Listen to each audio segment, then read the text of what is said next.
We shall now move on to the third and fourth responses to the question as to how Avraham, in order to save his own life, endangered that of his wife Sarah. Firstly, the Be'er Mayim Chaim, and once again, one has the right to read into the characters of the Chumash text any reasonable explanation, so long as that it is not in conflict with the narrative. Some of these explanations, I might add, come with a degree of apologetics, as noted with the explanation provided by Shimshon Raphael Hirsch, but of course that is human nature, in order to align the text with the sensibilities and values of the times in which the various commentators lived. The initial reading of the text, that when Avraham said, Imri na achoti at, identify yourself to the Egyptians as my sister rather than my wife, is that in doing so Sarah becomes available for marriage. A point noted with Shimshon Raphael Hirsch,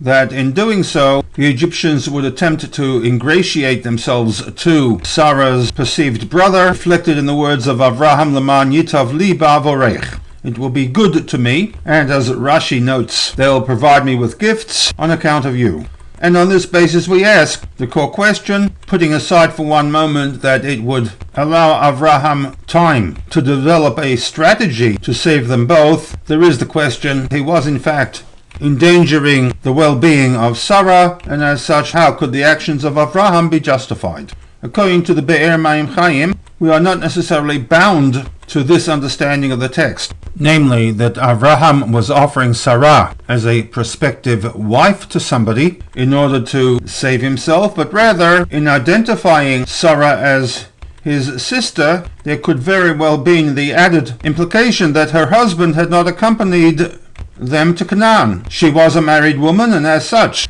in theory, was not available for marriage. Had she been identified as a married woman to Avraham, there was always the possibility that surreptitiously Avraham would disappear by forces that would want Sarah for themselves. With a husband who was still in Canaan, there was always the possibility that Sarah's marriage to some Egyptian would be null and void. This is the approach of the Be'er Mayim Chaim. We will now look at the commentary of the Maharal Miprag, who, according to the paraphrasing of the Gutnik Chumash, also responds to the issue as to the justification of Avraham's action in endangering the life of his wife Sarah. Once again, keeping in mind the fact that one can read into the text anything that will smooth out the jagged edges of the textual narrative. The Maharal, in contradistinction to the position of Shimshon Raphael Hirsch, that in Egypt at the time there was a climate of immorality, virgins were safe and married women, for which we asked, if that be the case, why did Avraham not simply turn around and return to Canaan, the lesser of the two evils? Maharal maintains that at the time Egypt was a civilized country functioning under the rule of law, and therefore Avraham did not expect Sarah to be abducted, let alone by the pharaoh of the land at the time. In this way we smoothed out a couple of jagged edges. Firstly, by identifying Sarah as his sister, he was not necessarily endangering the life of Sarah. And similarly, given the fact that Avraham felt that Egypt was a civilized country at the time, there was no need for him to return to Canaan.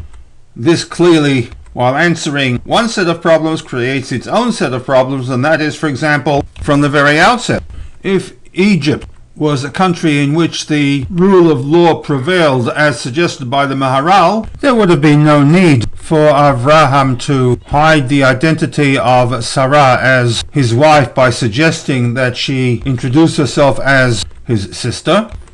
Also, if he felt that there was no danger to Sarah as his wife, why then does he state in the preamble to Bereshit 12:13 that when the Egyptians come into contact with you and observe your beauty and assume that you are my wife, v'hargu oti, they will have me killed, v'otcha yichayu, and they will permit you to live, which appears to be on the surface at least in conflict with the position of the Maharal Miprag.